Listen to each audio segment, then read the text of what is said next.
Drama serial meme से मोहब्बत होने वाला है बहुत ज़्यादा इंटरेस्टिंग। आने वाली एपिसोड बहुत ज़्यादा इंटरेस्टिंग होने वाली है। आने वाली एपिसोड में आप देखेंगे कि शारिक जो है वो तो चाल खेलता खेलता खुद ही फंस जाएगा। शारिक जब कहेगा अपनी माँ से कि मैंने बारात लेकर नहीं जानी, तो शारिक की माँ शारिक से कहेगी कि तुमने अगर बारात लेकर नहीं जाना था तो मुझे तुम बीच में क्यों घसीटते रहे, मुझे क्यों इन्वॉल्व किया, तुम्हें शर्म नहीं आती किसी की बेटी की ज़िंदगी के साथ खेलते हुए। तो शारिक अपनी माँ को कहेगा कि इसने मेरी इंसल्ट की थी, इस वजह से मैं इस लड़की से शादी नहीं करना चाहता था और ना ही मैं इसे पसंद करता था।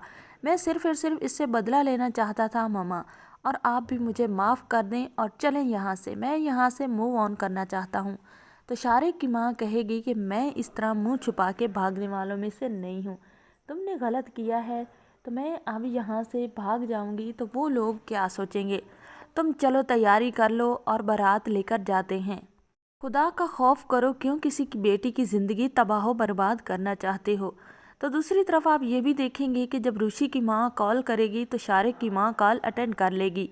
तो शारिक जो होगा अपनी माँ से कहेगा कि मामा कॉल नहीं अटेंड करो, लेकिन शारिक की माँ कॉल अटेंड कर लेगी।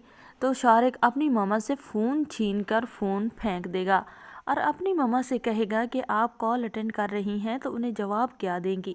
अगर वो लोग हमारे घर में पुलिस लेकर आ गए तो फिर हमारा क्या होगा। तो शारिक की माँ जो होती है वो शारिक से कहती है तो पुलिस अगर लेकर आ गए तो मैं हक का साथ दूंगी, मैं तुम्हें पुलिस के हवाले कर दूंगी। तो शारिक जो होता है अपनी माँ को समझाने की कोशिश करता है।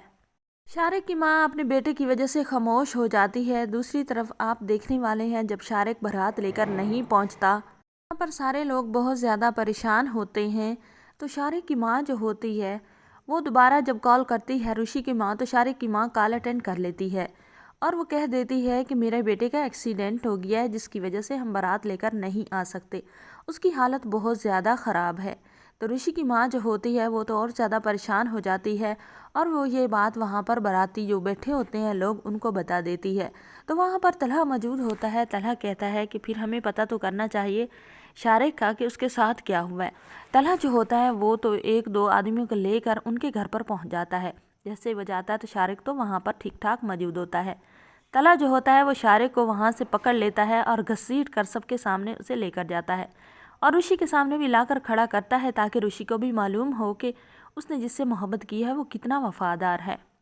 तो शारिक जो होता है वो तो सबके सामने कह देता है कि मैं ऋषि से शादी नहीं कर सकता, मैंने तो सिर्फ ऋषि को जलील करने के लिए ये डेट फिक्स करवाई थी। तो अब जब ऋषि और उसकी सारी फैमिली को पता चल जाता है कि ये धोखेबाज और गलीज और जलील इंसान है, तो सब जो होते हैं बहुत परेशान भी होते हैं। और जो तलहा होता है वो शारिक से कहता है तुम अब पुलिस के हवाले होंगे।